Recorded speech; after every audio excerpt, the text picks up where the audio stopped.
ఆత్మీయులందరికీ యేసయ్య నామములో వందనములు. ముందుగా దేవుని వాక్యమును చదువుకుందాం. నీకు సంతోషమును మా ఆనందమును కలుగును. దయచేసి ప్రార్థన చేసుకుందామండి. రాజులకు రాజు, ప్రభువులకు ప్రభు అయిన గొప్పవాడా, మీ ఘనమైన నామమును బట్టి వందనములు. ఈ ఉదయకాల సమయపు ప్రార్థనలు ఏకీభవించిన ప్రతి బిడ్డను పేరు పేరున మీరు జ్ఞాపకం చేసుకుని, మీరు అక్కడ అతి త్వరలో ఉన్నది ప్రభువా. ప్రపంచ పరిస్థితులన్నీ మా కండ్ల ముందు తారుమారవుతూ ఉన్నాయి తండ్రి. మీరు చెప్పిన సూచనలు కనిపిస్తూ ఉన్నాయి.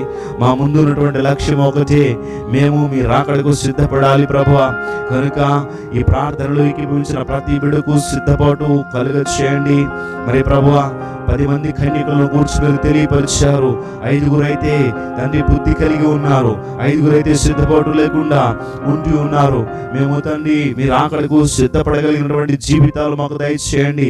ఆ నూనె సిద్ధపరుచుకొని మీ కొరకు ప్రభు ఎదురు చూస్తూ ఉండేటటువంటి కన్యకలను పోలి మేము ఉండగలగాలి ప్రభు. ఈ యొక్క తండ్రి సమయంలో నీ బిడ్డలు తండ్రి రోజంతా కూడా తండ్రి ఆధ్యాత్మికంగా వర్ధిల్లే స్థితిని దయచేయండి.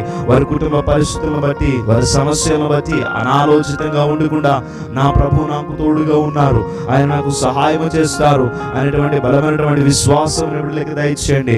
చింతపడొద్దని మీ వాక్యం ద్వారా మీరు మాట్లాడిన రీతిగా ఎటువంటి చింత నిబిడలకు లేకుండా నా ప్రభు నా పక్షంగా కార్యం జరిగిస్తారన్నటువంటి బలమైన విశ్వాసంతో నింపి ఈ రోజంతా సంతోషంగా ఉండులాగున సహాయం చేయమని యేసుక్రీస్తు వారి నామం పేరట అడిగి వెడుగుతూ నామా పరమ తండ్రి. ఆమేన్, ఆమేన్, ఆమేన్.